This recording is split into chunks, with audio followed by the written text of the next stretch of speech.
ప్రియ శ్రోతలు, మీ బైబిళ్లు తెరవండి. ఈరోజు మన పాఠం 2 తెస్సలోని పత్రిక 1 అధ్యాయం 1 నుండి 6వ వచనం వరకు. ఏకాగ్రతతో వినండి. పౌలు రాస్తున్నాడు, మన తండ్రి అయిన దేవుని యందు ప్రభువైన యేసుక్రీస్తునందు ఉన్న తెస్సలోనికయ్య సంఘమునకు పౌలు, సిల్వాను, తిమోతి శుభమని చెప్పి రాయున్నది. తండ్రి అయిన దేవుని నుండి, ప్రభు అయిన యేసుక్రీస్తు నుండి కృపా సమాధానము మీకు కలుగునుగాక. సహోదరులారా, మేము ఎల్లప్పుడూ మిమ్మును గూర్చి దేవునికి కృతజ్ఞతాస్తుతులు అర్పించడానికి బద్ధులమై ఉన్నాము. ఇది యుక్తమే. ఏలయనగా మీ విశ్వాసము బహుగా అభివృద్ధి పొందుతున్నది. మీ అందరిలో ప్రతివాడు ఎదటివాని ఎడల చూపే ప్రేమ విస్తరిస్తున్నది.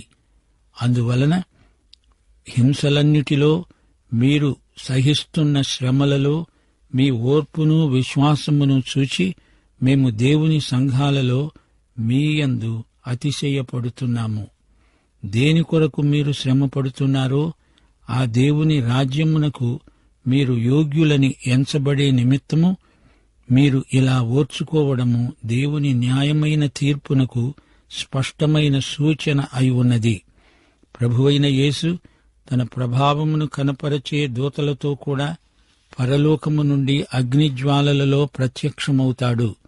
ప్రియ శ్రోతలు, వింటున్నారా? 2 తెస్సలోని పత్రిక 1 పత్రికకు కొనసాగింపు. క్రీస్తు శకం 52-53 మధ్య కాలంలో రాయబడింది. ఈ పత్రిక పౌలు రాసినప్పుడు తెస్సలోని సంఘస్థులు ఆధ్యాత్మికంగా బాల్యావస్థలో ఉన్నారు. 1 పత్రిక వారు చదివిన తరువాత వారిలో కొన్ని ప్రశ్నలు తలెత్తాయి. 2 పత్రికలో ఆ ప్రశ్నలన్నిటికీ పౌలు జవాబులు రాశాడు. పౌలే రాసినట్లుగా ఒక పత్రిక వారి మధ్యకు వచ్చింది. దాన్ని బట్టి క్రైస్తవులు కలవరపడ్డారు. ఆ పత్రికలో కొన్ని తప్పుడు అభిప్రాయాలు ప్రచారమవుతున్నాయి. ప్రభువు రాకడ ఎప్పుడో జరిగిందని, ఇప్పుడు ప్రభువు దినం, తీర్పు దినం రాబోతుందని ఆ పత్రికలో రాశారు. 1 పత్రికలో అక్కడి క్రైస్తవులు శ్రమలకు, హింసలకు గురి అయినట్లు చెప్పబడింది. మహాశ్రమల కాలం రాబోతోందని వారు కంగారు పడ్డారు. విశ్వాసులు, వారిలో మృతులైన వారు సంఘముగా ఎత్తబడే అవకాశం పోగొట్టుకున్నట్లు వారు అపార్థం చేసుకున్నారు. వారి అపోహలను పోగొట్టడానికి పౌలు ఈ 2వ పత్రిక రాశాడు. సంఘముగా ఎత్తబడడానికి విశ్వాసులందరూ సమకూర్చబడే సమయం ఇక ముందు వస్తుందని 2 తెస్సలోని పత్రిక 2వ అధ్యాయం 1 వచనంలో పౌలు స్పష్టం చేశాడు. ప్రభువు దినం ఇప్పుడే వచ్చి ఉన్నట్లుగా ఆత్మ వలననైనా మాట వలననైనా మా వద్ద నుండి వచ్చినదని చెప్పిన పత్రిక వలనైనా మీరు త్వరపడి చంచల మనస్కులు కాకండి, బెదిరిపోకండి అని మిమ్ములను వేడుకుంటున్నాము. ప్రభువు దినానికి ముందు ధర్మవిరోధి పాపపురుషుడు రావాలి. దీన్ని బట్టి మహాశ్రమల కాలం రాలేదని విశ్వాసులు గ్రహించాలి. రాను రాను ఈ సంఘ వ్యవస్థలోకి తప్పుడు బోధలు, విమత సిద్ధాంతాలు జొరబడతాయి. లూకాసు వార్త 18వ అధ్యాయం 8వ వచనంలో ప్రభువు ఒక ప్రశ్న అడిగాడు. మనుష్య కుమారుడు వచ్చినప్పుడు ఆయన భూమి మీద విశ్వాసముండడం కనుగొంటాడా? ఆయన తిరిగి వచ్చినప్పుడు ఆయనకు అసలైన సిసలైన విశ్వాసం కనబడదు అని జవాబు. సంస్థాగతమైన సంఘం విశ్వాసాన్ని కోల్పోతుంది. ఈ విషయం ప్రకటన గ్రంథంలో తేట తెల్లం చేయబడింది. 4వ అధ్యాయంలో ప్రకటన గ్రంథంలో ఈ భూమి మీద సంఘం కనపడదు. సంఘము యొక్క చట్రం నిర్జీవమైన డొల్ల మాత్రం మిగిలి ఉంటుంది. అంతే. పైకి చూడ్డానికి భక్తి ఉన్నట్లే కనపడుతుంది గాని దానికి సమానమైన శక్తి ఉండదు. ప్రకటన గ్రంథం 17వ అధ్యాయంలోని మహావేశ్యగా సంఘం కనిపిస్తోంది. ఇది భయంకరమైన సంఘ చిత్రపటం. తెస్సలోని సంఘము మహాశ్రమల కాలం వచ్చేసింది అనుకున్నారు. వారిలో కలవరం మొదలైంది. 2వ ప్రపంచ యుద్ధ సమయంలో ఇంగ్లండులోని సాంప్రదాయ భక్తివాదులు ఏమన్నారు? సంఘం మహాశ్రమల కాలంలో ప్రవేశించింది, సంఘం మహాశ్రమలలో గుండా వెడుతున్నది అన్నారు. బైబిలులో పేర్కొనబడిన మహాశ్రమల రాత్రికాలం, ప్రభువు దినం ఇంకా ఆరంభం కాలేదు. మత్తయి సువార్త 24వ అధ్యాయం 21వ వచనం మహాశ్రమల దినాన్ని ఒక్క మాటలో చెప్పాడు ప్రభువు. లోకారంభము నుండి ఇప్పటి వరకు అట్టి శ్రమ కలుగలేదు, ఇక ఎప్పుడూ కలుగబోదు. మహాశ్రమల కాలారంభం ప్రభువు దినారంభం. అది రాత్రిలో ఆరంభమవుతుంది. మొదటి తెస్సలోని పత్రికలో క్రీస్తు తన సంఘం కోసం వస్తాడని చెప్పబడింది. అదే సంఘం ఎత్తబడే సమయం. 2 తెస్సలోని పత్రికలో ప్రభువు రెండోసారి వస్తాడని, తీర్పరిగా వస్తాడని, రాజ్యాన్ని స్థాపిస్తాడని వివరంగా చెప్పబడింది. ఇది ఆయన ప్రత్యక్షం. సంఘం ఎత్తబడము అంటే ఏమిటి? యేసు భూమి మీదికి రాడు, సంఘమే మధ్యాకాశానికి ఎత్తబడుతుంది. మొదటి తెస్సలోని పత్రిక 4వ అధ్యాయం 17వ వచనం స్పష్టంగా చెబుతోంది. ప్రభువును కలుసుకోవడానికి ఆకాశ మండలమునకు మేఘముల మీద కొనిపోబడతాము. మనము సదాకాలము ప్రభువుతో కూడా ఉంటాము. అయితే క్రీస్తు ప్రత్యక్షం వేరు. ఆయన ఈ భూమి మీదికి తిరిగి వస్తాడు, తన రాజ్యాన్ని స్థాపిస్తాడు. సంఘం ఎత్తబడడం, యేసు రాజ్య సంస్థాపనం, ఈ 2 సంఘటనలకు మధ్య మహాశ్రమల కాలం.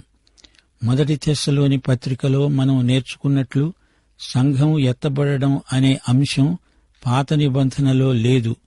పాత నిబంధన భక్తుల నిరీక్షణ ఇహలోకానికి పరిమితమైనది. మెస్సియా వస్తాడని వారు ఎదురుచూచారు. మెస్సియా వచ్చి ఈ భూమిపై రాజ్యం నెలకొల్పుతాడని వారు నిరీక్షించారు. పరలోక రాజ్యమంటే ఈ భూమిపై ఆయన స్థాపించబోయే రాజ్యం. యేసు ప్రభువు పరలోక రాజ్యాన్ని గురించి ఎంతగానో చెప్పాడు. పరలోక రాజ్యం రావాలి, ఈ భూమిపై పరలోక రాజ్యం స్థాపించబడాలి. ఇదే మన ప్రార్థన. ప్రభువు వస్తే ఈ ఇహలోక రాజ్యాలన్నీ ఆయన రాజ్యంలో భాగమైపోతాయి. సరే, ఇప్పుడు మనం 2 తెస్సలోని పత్రిక 1వ అధ్యాయంలో ఎన్నెన్నో పరమ సత్యాలు నేర్చుకోబోతున్నాము. విశ్వాసులకు శ్రమలు వస్తాయా అంటే వస్తాయి. అయితే అవిశ్వాసులకు తీర్పు రోజు రాబోతోంది. సంఘానికి పౌలు శుభవచనం పలుకుతున్నాడు. తెస్సలోని సంఘం ఆధ్యాత్మికంగా ఆరోగ్యంగానే ఉంది. అందుకే వారికి పౌలు హితబోధ చేస్తున్నాడు. పౌలుతో కూడా శీల ఉన్నాడు. శీలను సిల్వాను అని కూడా వ్యవహరిస్తారు. తిమోతి పౌలుతో ఉన్నాడు. సువార్త కోసం ఈ ముగ్గురు ఎంతో కృషి చేశారు, శ్రమించారు. పౌలు, శీల ఫిలిప్పి చెరసాలలో ఉన్నారు. పౌలు, శీల, తిమోతి కలిసి తెస్సలోనికయకు వెళ్లారు. పౌలు వారిని విడిచి వెళ్లాల్సి వచ్చింది. ఏథెన్సులో వారి కోసం కనిపెట్టాడు. వారు రాకపోయేసరికి పౌలు కొరింథీకి సాగిపోయాడు. అక్కడ ముగ్గురు ఒకచోట కలుసుకున్నారు.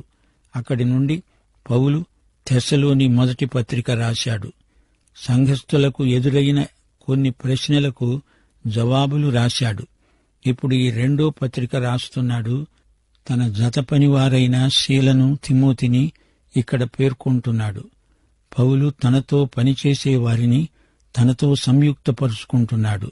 గర్విష్ఠి అయిన ఈ యువ పరిసయుడు యేసుక్రీస్తుకు విధేయుడైన సేవకుడయ్యాడు. యేసుక్రీస్తుకు అపొస్తలుడయ్యాడు. నిగర్వి, ఆదర్శ సేవకుడు అయ్యాడు. ఈయన తెస్సలోని సంఘానికి ఈ ఉత్తరం రాస్తున్నాడు. ఇది అక్కడి స్థానిక సంఘం. ఈ సంఘం దేవుని యందున్నది, క్రీస్తునందున్నది. దేవుడు మన తండ్రి, ప్రభు అయిన యేసుక్రీస్తునందున్న స్థానిక సంఘమిది. ఈ సంఘములో పరిశుద్ధాత్మ ఉన్నాడు గనుక ప్రత్యేకంగా పరిశుద్ధాత్మను పౌలు పేర్కొనలేదు. ప్రతి విశ్వాసిలోనూ పరిశుద్ధాత్మ ఉన్నాడు. క్రీస్తు జీవమును మన ద్వారా బయలుపరచడానికే పరిశుద్ధాత్మ మనలో ఉన్నాడు. దేవుని పరిశుద్ధమైన ఉన్నతమైన పిలుపును మనం జీవించడానికి, మనకు సాయం చేయడానికే పరిశుద్ధాత్మ మనలో నివాసమున్నాడు. తండ్రియందు ప్రభువైన యేసుక్రీస్తునందు మనకు ఈ ఆధిక్యం లభించింది. యేసుక్రీస్తే దేవుడు అనే ప్రాతిపదిక మీద పౌలు ఈ మాటలు పలికాడు.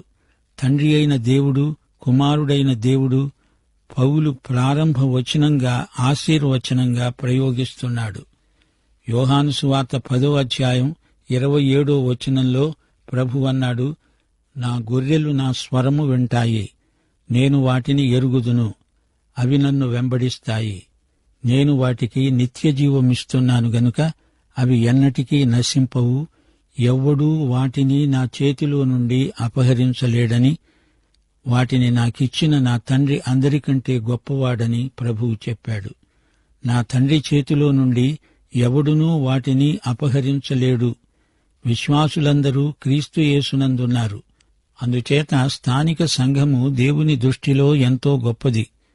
నిజమైన విశ్వాసిలో పరిశుద్ధాత్మ నివసిస్తున్నాడు.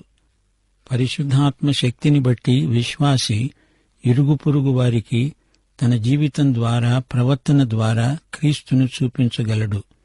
లోకానికి క్రీస్తును ప్రకటించగలడు. నీలోని క్రీస్తు అందరికీ కనపడతాడు. దేవుని బిడ్డలు దేవుని గుణాతిశయాలను తమ మాటల ద్వారా, క్రియల ద్వారా ప్రచురం చేయగలరు. దేవుని నుండి, యేసుక్రీస్తు నుండి కృపా సమాధానములు మీకు కలుగునుగాక. దేవుడు మన తండ్రి, యేసుక్రీస్తు మన ప్రభువు. కృపా సమాధానములు ఈ రెండు సువార్తలో ఎంతో ప్రాముఖ్యమైనవి. కృప మొదటిది. నీవు దేవుని కృపను అనుభవించిన వ్యక్తివైతే నీవు రక్షించబడిన వ్యక్తివి. ఎఫెసీ పత్రిక 2వ అధ్యాయం 8-9 వచనాలు, మీరు విశ్వాసము ద్వారా కృపచేతనే రక్షించబడి ఉన్నారు. ఇది మీ వలన కలిగినది కాదు, దేవుని వరమే. అది క్రియల వలన కలిగినది కాదు గనుక ఎవడూ అతిశయపడడానికి వీలు కాదు. నీ ఒక నశించిన పాపిగా దేవుని వద్దకు వచ్చినప్పుడు నీవు తెచ్చింది ఏదీ లేదు, అంతా ఆయన ఇచ్చిందే. అదే దేవుని కృప అంటే. ఆయన నీకు రక్షణ ఇవ్వజూపుతున్నాడు. నిత్య జీవం దేవుడిచ్చే వరం. వరం కోసం నీవు పనిచేసి దాన్ని సంపాదించలేవు. అలా చేస్తే అది వరం కాదు, అది నీ కష్టార్జితమవుతుంది. దేవుని కృప ఉచితంగా నీకాయన వరంలో కనిపిస్తుంది. నీవు నశించిన పాపివి, నరకపాత్రుడివి. క్రీస్తును నమ్మితే నీకాయన నిత్య జీవమిస్తాడు. అదే కృప. మరి సమాధానమంటే ఏమిటి? దేవుని కృపను పొందిన వారికే సమాధానమంటే ఏమిటో అర్థమవుతుంది. సమస్యలన్నీ దిండు కింద పెట్టి, దిండు మీద తలపెట్టి పడుకోవడం సమాధానం అనుకుంటోంది లోకం. కాని అసలు సమాధానం అది కాదు. నీ పాపాలు పూర్తిగా క్షమించబడినప్పుడు నీకు శాంతి, సమాధానం. ఇది సహజాతీతమైన మూలం నుండి వస్తుంది. మనస్తత్వ శాస్త్రజ్ఞులు రప్పిస్తే వచ్చేది కాదు. తండ్రి అయిన దేవుని నుండి, ప్రభువైన యేసుక్రీస్తు నుండి వచ్చిందే అసలైన సిసలైన సమాధానం. ప్రియ శ్రోత, నీకీ సమాధానం ఉందా? లేకపోతే ప్రభువుని అడుగు, దొరుకుతుంది. ఇది దేవుని వరం. పాపులు క్రీస్తు వైపునకు తిరిగితే వస్తుంది. లేకపోతే నీవు ఏ పద్ధతులు వాడినా అది రాదు. విశ్వాసులకు శ్రమలొస్తాయి. ఈ శ్రమలకు ఆధ్యాత్మిక విలువ ఉంది. శ్రమల ద్వారా విశ్వాసం ఎదుగుతుంది.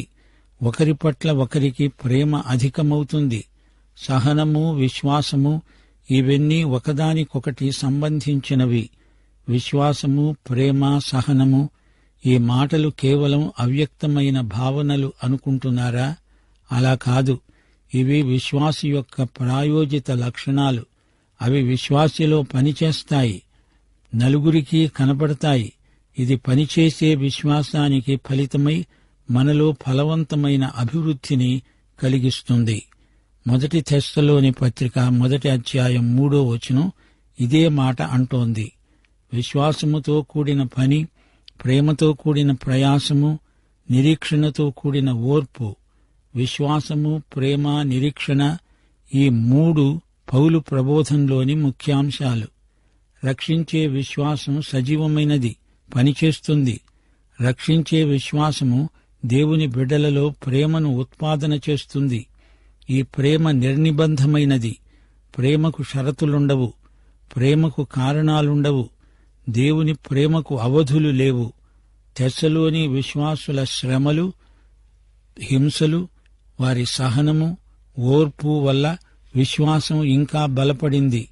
ప్రేమ, విశ్వాసము, వారి సహనము చూచి పౌలు ఎంతో ఆనందిస్తున్నాడు, అతిశయిస్తున్నాడు. సహనము అంటే బలవంతాన ఓర్చుకోవడం కాదు. దేవుని కోసం ఎన్ని ఒడిదుడుకులనైనా స్వచ్ఛందంగా సహించడం. సమస్తము దేవుని బిడ్డల మేలుకే సమకూడి జరుగుతుంది. దేవుని న్యాయపీఠమెదుట ఆనందంతో నిలువబడే కృప ఇది. మార్గం ఎంత కష్టమైనా దాన్ని లెక్కచేయక యాత్రను కొనసాగిస్తాము. రాజమార్గంలో తలలు పైకి ఎత్తుకొని నడుస్తాము. అనేకసార్లు ప్రయాణం డొంక తిరుగుడు అనిపిస్తుంది. అందుకే మనం ఓపికతో ప్రయాణం చెయ్యాలి. భవిష్యత్తును గురించి ఆందోళన పడాల్సిన పనిలేదు. గమ్యం మనకు తేటగా కనపడుతున్నంత వరకు ఏమీ కంగారు పడనక్కర్లేదు. ప్రయాణం సునాయాసమనిపిస్తుంది. యేసు మీద లక్ష్యముంచి పందెమును ఓపికతో పరిగెత్తుదాము. పౌలంటున్నాడు, మీ యందు మేము అతిశయపడుతున్నాము. మీరు దేవుని రాజ్యము కోసమే గదా ఇంత ప్రయాసపడి పనిచేస్తున్నారు. మీరు ఇంతగా ఓర్చుకుంటున్నారంటే దేవుని రాజ్యానికి మీరు ఎంతైనా యోగ్యులని రుజువవుతున్నది. దేవుని తీర్పు ఎంతైనా న్యాయమైనది. మీ ఓర్పు దీనికి స్పష్టమైన సూచన. మీ గురించి మేము దేవునికి ఎంతో కృతజ్ఞులం. మీ విశ్వాసము అంతకంతకు అభివృద్ధి చెందుతున్నది. మీ ప్రేమ వర్ధిల్లుతున్నది. సహోదరుల ప్రేమ మీలో ఉరకలు వేస్తోంది. మీరు దేవుని కృపలో ఎదుగుతున్నారు. సహోదరులతో ప్రేమ సంబంధాలలో మీరెంతో పరిపక్వతను పొందారు. మీ విశ్వాసం ఎదుగుతూ ఉండగా మీ ప్రేమ సంబంధాలు బలపడతాయి. మన శ్రమలు విశ్వాస జీవితంలో మనకు క్రమశిక్షణ. దాని ద్వారా ఓర్పు అలవడుతుందని అనుభవపూర్వకంగా మనమెరుగుదుము. ఇప్పుడు మీ నిరీక్షణ భవిష్యత్తును మెరుగుపరుస్తుంది. శ్రమలు, హింసలు, కష్టాలు. అయితే ఒక మాట, సంఘం ఎత్తబడిన తర్వాతనే మహాశ్రమల ఆరంభం. ఇప్పటి శ్రమలు దేవుని బిడ్డలకు క్రమశిక్షణ మాత్రమే అని మనం గ్రహించాలి. సహనము, ఓర్పు అనే మాటల్లో విశేషార్థముంది. శ్రమలను మోయటం అని అర్థం. ఈ మోతను తప్పించుకునే ప్రయత్నం చేయకూడదు.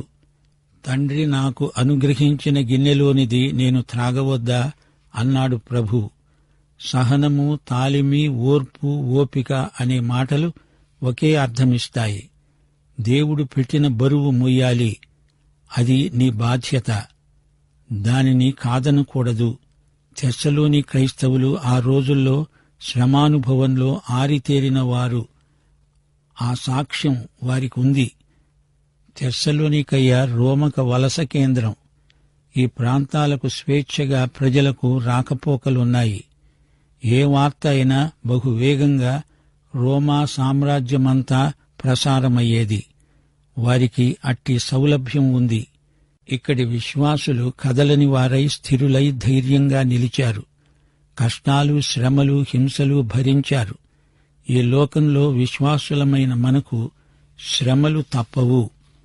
1 పేతురు 4:12 ప్రియులారా, మిమ్ములను శోధించడానికి మీకు కలుగుతున్న అగ్ని వంటి మహాశ్రమను గూర్చి మీకేదో ఒక వింత సంభవించినట్లు ఆశ్చర్యపడకండి.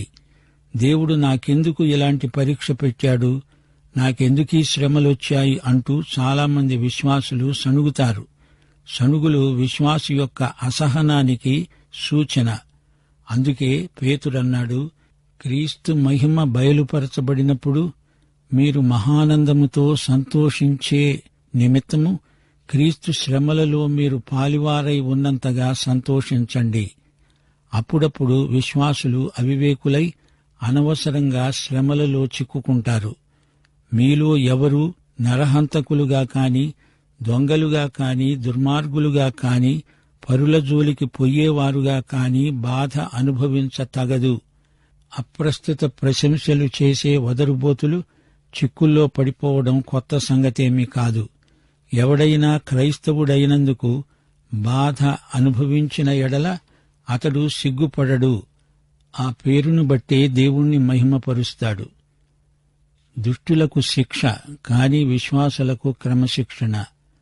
ప్రభువు రాకడ కోసం కనిపెట్టుకునే విశ్వాసులకు క్రమశిక్షణ ఎంతో అవసరం. శ్రమలు మనల్ని నిత్యత్వానికి సిద్ధపరుస్తాయి. దేవుడు నీతిగల న్యాయాధిపతి. దేవునిలో ఏమాత్రమూ అవినీతి లేదు. దేవుని యందు అన్యాయము కలదా? అట్లనరాదు. రోమాపత్రిక 9:14 మనం దేవుని చిత్తమెరిగి మసులుకోవాలి. దేవుడు మనకు జరగనిచ్చే ప్రతిదానికి కారణమేదో ఆయనకు తెలుసు.